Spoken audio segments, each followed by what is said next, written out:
Hi friends, I'm here to enrich you all with another video. If you are watching my video for the first time, please subscribe my channel I Choose English Grow and click on the bell icon. Hi everyone, I'm Mrs. Aisha here and today we are going to learn the first chapter from Flamingo, the last lesson written by Alphonse Daudet. Let's get to know about the author. Alphonse was born on 13th May 1840. He was a French novelist and a short story writer. He was remembered chiefly as the author of sentimental tales of provincial life in the south of France. He was a part of the French naturalism movement. He started his career as a school teacher but gave up teaching and decided to go to Paris to become a journalist. He died on 16th December 1897. Let's perceive the theme. The chapter The Last Lesson covers the themes of patriotism, freedom of language, and love for one's mother tongue. The lesson depicts how after defeating France in the war, the Prussians wanted to rule over not only the territory of France, but also over the minds and hearts of the people. The story reinforces the fact that we value something more when it is lost. The pain and anguish of the students and the teacher is evident as everyone realizes how things were taken for granted. The lesson emphasizes the importance of the mother tongue for everyone and the need to realize the fact that it is our language which gives our identity, respect, and freedom. Let's pursue the main characters here. First, we have Mr. Hamel. Mr. Hamel is a sincere French teacher who is passionate about the French language. He is a hard taskmaster who is very particular about discipline. He is attached to his town, school, and people. Moreover, he is an honest, sensitive, loyal, patriotic, and emotional too. Next, we have Franz here. Franz is a sensitive and innocent boy who blames himself for ignoring his lesson. He loves nature and enjoys sunshine, bird watching, and chasing butterflies. He is very much conscious of his student duties.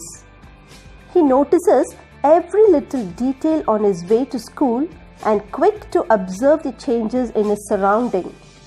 He is also sincere and empathetic. Introduction. The last lesson is set in the days of the Franco-Prussian War led by Bismarck. France was defeated by Prussia and the districts of Alsace and Lorraine had passed into Prussian hands. The orders came from Berlin to teach only German in the schools of Alsace and Lorraine.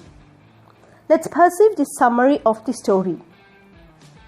The story tells the effect of this transition on the people through the eyes of a young boy, Franz. The story describes what is just another ordinary day for Franz, who started very late for school that morning. In fact, he was reluctant to go to school as he had not prepared his French lesson on participles and his teacher, Mr. Hamel, was going to conduct an oral test on the topic in the class. Initially, he thought of spending the bright warm day outdoors, enjoying the chirping of birds and drilling of Prussian soldiers at the back of the sawmill, but finally he decided to go to school. On the way, Franz passed the town hall where he saw a large crowd reading the bulletin board which had been a source of all bad news. The lost battles, the draft, the orders of the commanding office, etc. Franz did not stop there and rushed to the school. Usually, there was a great bustle when the school began, but that day, everything was the same as Sunday morning. When Franz arrived at the school, he found a strange quietness there. Through the window, he saw his classmates already in their places and Mr. Hamel walking up and down with his terrible iron ruler under his arm. Franz opened the door and went in. He was frightened, but Mr. Hamel very kindly asked him to go to his place. Franz was shocked by his behavior. He noticed that their teacher had put on his beautiful green coat, his frilled shirt, and the little black silk cap all embroidered. He wore these only on inspection and prize days. The village people were sitting on the usually empty back benches and everybody looked sad. Franz was shocked to get the news that it was their last lesson in French and the new German teacher would take charge on the following day. So he wanted them to be very attentive in his class. And now Franz understood why his master had put on his fine Sunday clothes and why the old men of the village were sitting there. They had come to thank the master for his 40 years faithful service and to show their respect for the country that was theirs no more. Franz was full of regret for not learning his mother tongue and felt a sudden love for French. He even started liking his master and forgot all about his ruler and crankiness. When Mr. Hamel asked Franz to answer a question on participles, he was not able to answer. Even then, Mr. Hamel did not scold him and remarked that the only trouble with people of Alsace was putting off learning till the next day. He blamed parents for the neglect of learning of French language as they engaged the boys in farm work. He also blamed himself for sending students to water his plants or for giving them a holiday when he wanted to go for fishing. Mr. Hamel then talked of the French language, calling it the most beautiful language in the world. He told the class to keep their language close to their hearts to feel free and happy. He felt that people should always cling to their own language, as he believes that when people are enslaved, it is through their language that they can find the key to their prison. Mr. Hamel taught them grammar for the last time. To his surprise, for the first time, Franz understood everything. The fact that he was never going to learn French again made him listen to Mr. Hamel very attentively. Mr. Hamel also explained everything with a lot of patience. It seemed like he wanted to share everything he knew about the French language at one go. Following the grammar lesson was a lesson in writing. Everyone was set to work. The only sound that was heard was the scratching of the pens over the paper. Franz suddenly heard a pigeon cooing and he wondered if the pigeons would also be made to sing in German. In fact, it is a remark on the hollowness of man's authority.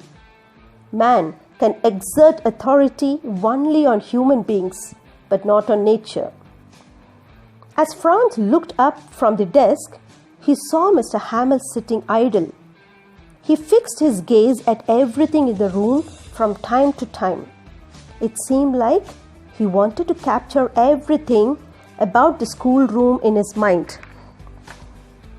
As the church clock struck 12, Mr. Hamel, with a choked throat, wrote on the blackboard, "Vive la France," that is, "Long live France," and dismissed the class. The story, written in a historical background, is a beautiful depiction of the emotional bond of people with their mother tongue. It was so impactful that it helped to revive the love for the language among the people of Alsace. After this, he stopped and leaned his head against the wall.